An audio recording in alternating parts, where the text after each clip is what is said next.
अस्सलाम वालेकुम नाज़रीन, मैं हूं वसीम अली। आप देख रहे हैं चैनल न्यूज़ पॉइंट। नाज़रीन, हमेशा की तरह जो लास्ट 24 आवर्स हैं उसके अंदर जितने भी पॉलिटिकल डेवलपमेंट्स होती हैं, अहम डेवलपमेंट्स हम आपके सामने रखते हैं इस विला के अंदर।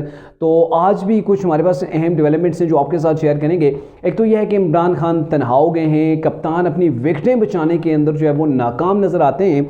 और क्या तरीके इंसाफ के जो 72 अरकान के हवाले से आज लाहौर हाई कोर्ट ने फैसला दिया, तो क्या ये 72 अरकान पार्लियामेंट बहाल हो जाएंगे या नहीं। और ज़मान पार से मुबैना तौर पर जो 14 दहशतगर्द भाग के निकले थे, उन्हें जो पुलिस ने अरेस्ट किया है, तो उनसे क्या क्या इंकशाफात सामने आए हैं, वो तमाम चीज़ें आपके सामने रखेंगे। और इसके अलावा एक और न्यूज़ है, उसको सबसे पहले डिस्कस कर लेते हैं कि आज इमरान खान कोर्ट्स के अंदर मुख्तलिफ केसेस के अंदर जब वो ज़मानत लेने के लिए पहुँचे थे, तो वहाँ पे एक साफ़ी ने इमरान से सवाल किया, क्या इमरान साहब आप 9 मई के होने वाले जो वाक़यात हैं उसकी मज़म्मत करेंगे। तो इमरान ने कहा, मैं तो ऑलरेडी इसकी मज़म्मत कर चुका हूँ, कौन है जो इस वाक़यात की जो मज़म्मत नहीं करेगा। गो के यहाँ पर भी इमरान खान ने वो गोंगलुओं से मट्टी झाड़ने वाली जो है वो मिसाल कायम की। खुल के अभी तक भी इमरान खान ने मज़म्मत नहीं की है। इससे पहले वो कह रहे हैं मैं तो ऑलरेडी कर चुका हूँ। कब कप्तान ने मज़म्मत की? मेरे ख्याल में कौम ने ये मज़म्मत उनकी ना तो देखी होगी और ना ही सुनी होगी, बल्कि वो रिहाई पाने के बाद में बार बार वो अपने वीलॉग्स के अंदर एक बात दोहराता हूँ कि कप्तान ने ये धमकी दी थी कि अगर मुझे दोबारा अरेस्ट किया गया तो यही कुछ दोबारा भी हो सकता है। लेकिन कप्तान अब जैसे दीगर जो लोग हैं, तरीके इंसाफ के पार्टी रहनुमा हैं या वर्कर्स हैं, वो अपने आप को बचाने के लिए वो स्टेटमेंट जारी कर रहे हैं कि हम इस वाक़े की मज़म्मत करते हैं, जो कुछ 9 मई को हुआ था नहीं होना चाहिए था। और उसी दायरे के अंदर कप्तान भी कोशिश कर रहे हैं कि थोड़ा बहुत बीच बचाव जो है वो करवाया जा सके। तो यहाँ पर भी उन्होंने खुल के इसकी मज़म्मत नहीं किया। हालांकि सदर पाकिस्तान डॉक्टर आरिफ अलवी जो कि तरीके इंसाफ से हैं, वो भी इमरान खान को कह चुके हैं कि आप भी खुलकर इसके ऊपर मज़म्मत करें। तो इमरान खान ने अभी तक खुल के मज़म्मत नहीं की, सिर्फ ये कहा कि मैं कौन है जो इस वाक़े की जो वो मज़म्मत नहीं करेगा। मतलब बात को यहाँ पर भी गोल कर गए और पूरी तरह से मज़म्मत भी नहीं की। तो ये खैर एक सियासी चाल थी। शायद इमरान का वो दिल तस्लीम नहीं कर रहा कि इस चीज़ की मज़म्मत की जाए। शायद वो दिल से मुतमईन है कि ये चीज़ें पहले हो जानी चाहिए थी, क्योंकि उनके अंदर, इमरान के अंदर जो गुस्सा है वो आप उनकी स्पीचेस से देख सकते हैं। अभी की नहीं, आप माजी की उनकी 6 महीना गुज़श्ता की जो आपको उनकी तकरीरें उठा के देखें तो उससे आपको लग पता जाएगा कि ये कप्तान इदारों के ख़िलाफ़ किस कदर और किस नेज़ तक जो है वो पहुँच चुका था। नाज़रीन, जो मामला है, जो ज़मान पार से जो लोग निकल के भाग गए थे, जिनके बारे से पुलिस ने ये दावा किया था कि हमारे पास एजेंसी की बाकायदा मुसद्दका इतलात हैं कि यहाँ पे दहशतगर्द मौजूद हैं, 30 से 40 हैं और वो यहाँ से फ़रार होने की कोशिश में हैं। तो गुज़श्ता रात 8 लोगों को पकड़ा गया था जो नहर के रास्ते से वहाँ से निकल रहे थे। तो उसके बाद 6 नई जो डेवलपमेंट्स हुई है, 6 लोग और पुलिस के मुताबिक वो कह रहे हैं कि यहाँ से वो दहशतगर्द मुबैना तौर पर भाग रहे थे, तो हमने उन्हें पकड़ लिया है। और यहाँ पे इनके कुछ इंकशाफात भी सामने आए हैं, कुछ इनका डेटाबेस जो है वो भी कनेक्ट किया गया है, उसका एनालिसिस किया गया है और इनसे जो वो मालूमात भी ली गई है कि क्या मामला है। इसके ऊपर CCPO ने जो पकड़े गए लोग हैं उन्हें दहशतगर्द करार देते हुए कहा है कि ये जो हैं 4 अस्करी टावर के ऊपर इन लोगों ने जो है वो हमला किया था और 2 हैं जिन्होंने कोर कमांडिंग हाउस के अंदर जो है वो वहाँ पे तोड़फोड़ की थी। वहाँ पे हमले के अंदर जो लोग मुलव्वस थे, PTI की जो लीडरशिप है उनके साथ इन लोगों के राबते थे, ये उनके साथ राबतों के अंदर जो है वो कनेक्ट उनके साथ थे।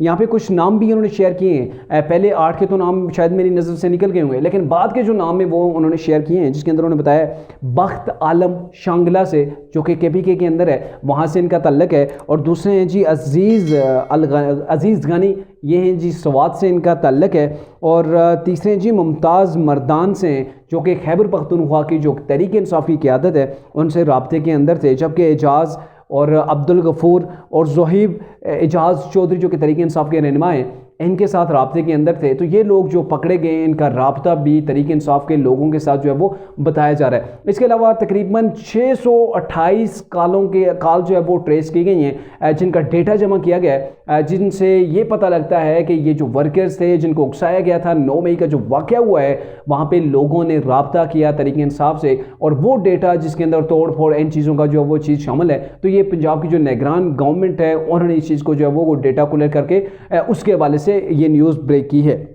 इसके अलावा जो अहम डेवलपमेंट आई है, काफ़ी टाइम बाद आई है, वही पार्लियामेंटेरियन जो तरीके साहब ने वहाँ पे इस्तीफ़े दिए थे। पहले वो कहते थे इस्तीफ़ों को एक्सेप्ट करो, पूरा मामला आपके सामने है, लेकिन फिर उन्हें यू टर्न लेना पड़ा कि हमारे इस्तीफ़ों क्यों आप कबूल कर रहे हैं, जब इस्तीफ़ों को जो वो बारी बारी के बजाय मतलब 2-3 पीरियड्स के अंदर उन्हें जो है वो क्लियर कर दिया गया, इस्तीफ़ों को कबूल किया गया, तो ये जो है वो कोर्ट के अंदर चले गए थे। अब लाहौर हाई कोर्ट ने तरीके इंसाफ की दरख्वास्त के ऊपर आज फैसला सुनाया। तरीके इंसाफ की ये दरख्वास्त थी कि ये जो हमारे इस्तीफ़ों को तस्लीम किया गया है, कबूल किया गया है, इस नोटिफिकेशन को जो स्पीकर कौमी असम्बली ने जारी किया और फिर जो है वो इलेक्शन कमीशन ने, तो इस इस्तीफ़े जो नोटिफिकेशन है इसको मुअत्तल किया जाए। तो आज लाहौर हाई कोर्ट ने तरीके इंसाफ के हक़ के अंदर आप कह सकते हैं कि ये फैसला सुनाया है और ये कहा है कि इन लोगों को जो है वो डायरेक्ट ये वापस जाएँ, इनके जो नोटिफिकेशन था वो हम मुअत्तल करते हैं और उसके बाद ये पार्लियामेंट के अंदर जाएं और वहाँ पे जो है वो स्पीकर कौमी असम्बली से बात करें, कौमी असम्बली के जो स्पीकर हैं इन सब की बारी बारी बात सुने और बात सुनने के बाद फिर फैसला करें। मतलब यहाँ पे कोर्ट ने ये डायरेक्टली ये नहीं कहा है कि इन लोगों के जो है वो नोटिफिकेशन मुअत्तल हो गए तो अब ये अरकान पार्लियामेंट तसव्वुर किए जाएंगे या पार्लियामेंट के अंदर जा सकेंगे, लेकिन अभी भी जो इस चीज़ का हक़ हासिल है वो स्पीकर कौमी असम्बली के पास है। तो वो इसके वाले से क्या करते हैं, राजा परवेज़ अशरफ साहब में कि वो आया, इनके जो इस्तीफ़े हैं उनको उसी तरीके से जो पहले नोटिफिकेशन था कि उनको कबूल किया गया उसी को बाकायदा आगे जारी रखेंगे या फिर यहाँ पे तलखी को ख़त्म करेंगे और इन्हें दोबारा से पार्लियामेंट के अंदर बैठने की जो है वो दावत देंगे। मामला ये है कि पहले भी इमरान को लोगों ने समझाया था कि आप इस्तीफ़े ना दें, पार्लियामेंट से ना निकलें, लेकिन इमरान खान ने, जैसे उन्होंने पंजाब असम्बली से उन्हें परवेज़ लाई ने रोका था कि आपके लिए ये प्रॉब्लम्स हो सकती हैं, लेकिन कप्तान है वो सुनते कहाँ हैं, वो फैसला पहले करते हैं, सोचते 2 माह बाद हैं, फिर उन्हें यू टर्न लेना पड़ता है और ये यू टर्न की आदत उनके सर के साथ जुड़ी हुई है। और यहाँ पे भी वही हिसाब व किताब है कि इन्हें फिर से दोबारा पार्लियामेंट के अंदर जाने के लिए कितने पापड़ बेलने पड़ रहे हैं, कितनी शर्मिंदगी उठाना पड़ रही है, और जब ये पार्लियामेंट के अंदर अगर चले जाते हैं तो वहाँ जो कुछ इन्हें सुनने को मिलेगा वो भी इनको बड़ा दिल करना पड़ेगा। अब देखना है कि ये पार्लियामेंट के अंदर वापस जाएंगे या नहीं, लेकिन पहले इन्हें रोका गया था। ये सियासी अमल है, आप सड़कों के ऊपर ना निकलें। आप ये ना करें मैं इस पार्लियामेंट को ही नहीं मानता, अगर मैं पार्लियामेंट के अंदर नहीं हूँ या मैं प्राइम मिनिस्टर नहीं हूँ। आप अगर इमरान साहब उस वक्त पार्लियामेंट के अंदर बैठते, ऐसे अपोजिशन लीडर अपना रोल प्ले करते, तो ये जो कुछ अभी भी सिनेरियो डेवलप हो रहा है पाकिस्तान के अंदर, जो पाकिस्तान के इदारों के साथ खिलवाड़ हो रहा है, जो पाकिस्तान की मैशत के साथ खिलवाड़ हुआ है, और जो धरनों के अंदर, जलसों के अंदर जो कौमी इमलाक तनसीबात का नुकसान हुआ है, शायद ये ना होता। और ये वो चीज़ें हैं कि इमरान खान के ऐसे इक़दामात जो उनको लेके डूब रहे हैं, और यही वजह है कि आज इमरान तनहा खड़े हैं अपने इक़दामात की वजह से।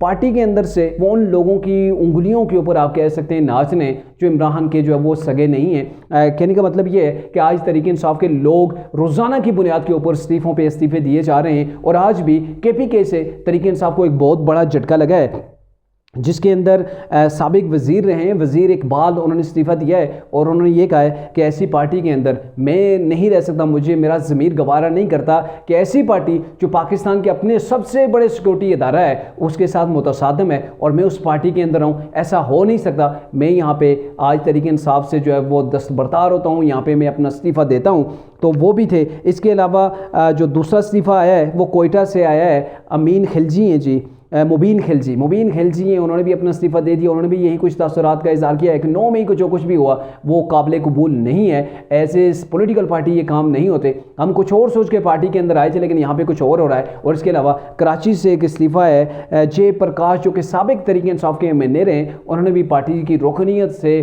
जो है वो इस्तीफ़ा दे दिया है। अपने पार्टी की रुकनीत से जो उन्होंने इस्तीफ़ा दे दिया है कि 8 मई तक मेरा कोई प्रोग्राम नहीं था कि मैं इस्तीफ़ा दूंगा, लेकिन जो 9 मई के वाक़यात हुए हैं वो दिल हिला देने वाले थे। ऐसे पाकिस्तानी सबसे पहले रियासत और उसके बाद सियासत, इसलिए जो है वो मैं तरीके इंसाफ से इस्तीफ़ा देता हूँ। तो तरीके इंसाफ के अंदर बहुत से इस्तीफ़े अभी तैयार हैं, लेकिन सारे एक ही दिन के अंदर नहीं आ रहे। रोज़ाना थोड़ा थोड़ा करके कप्तान को जो है वो टारगेट किया जा रहा है, रोज़ाना की बुनियाद के ऊपर कप्तान को जो है वो कमज़ोर किया जा रहा है। और अभी आप कह सकते हैं कप्तान के सर के ऊपर से जो छत है वो भी छिन चुकी है और पाँव के नीचे से ज़मीन को भी खींच लिया गया है। कप्तान को बहुत टाइम दिया गया कि आप बाज आ जाएँ, आप उस लिमिट को क्रॉस ना करें। आप खुद रेड लाइन बन के जो है वो बैठ गए, लेकिन सबसे पहले पाकिस्तान रेड लाइन है हर पाकिस्तानी के लिए। लेकिन कप्तान ने ये कभी ना सोचा और अपने ही पाँव के ऊपर उन्होंने जो है वो खिलाड़ी मार दी। और ये सारा जो कुछ सिनेरियो डेवलप हुआ है, ये कप्तान की अपनी वो आप कह सकते हैं नाअहली है या नालायकी आप इसे कह सकते हैं, जिसके अंदर से वो आज गुजर हैं। और आज तहरीक इंसाफ के अपने लोग, अपने पार्टी कारकुन, अपने पार्टी रहनुमा जो हैं, वो एक एक करके वो जो है वो जा रहे हैं। और जो कुछ आने वाले दिनों के अंदर भी आपको नज़र आएगा कि ऐसे ही तसलसल के साथ, क्योंकि बड़ी न्यूज़ आ रही है कि बहुत से तहरीक इंसाफ के लोगों के राब्ते हो गए हैं जी पीपल्स पार्टी के साथ, और वो पीपल्स पार्टी के अंदर जो है वो जाने को बिल्कुल तैयार हैं, उड़ान भरने को तैयार हैं। अभी तो थोड़ी सी गर्मी आई है ना कि ये लोग तहरीक इंसाफ का साथ दे के वो छोड़ के वो भाग रहे हैं। अगर थोड़ी सी तपिश और आ गई, अगर ये मामला जो है वो मुकदमात आगे बढ़ते हैं, जो कुछ हुआ 9 मई को, वो मुकदमात आगे बढ़ते हैं, बगावत के मुकदमात बनते हैं और फौजी कोर्ट्स के अंदर का ट्रायल होता है, तो फिर आप देखिएगा कि तहरीक इंसाफ से रोज़ाना की बुनियाद के ऊपर दर्जनों और बीसियों के हिसाब से लोग तहरीक इंसाफ को जो है वो अलविदा कह देंगे।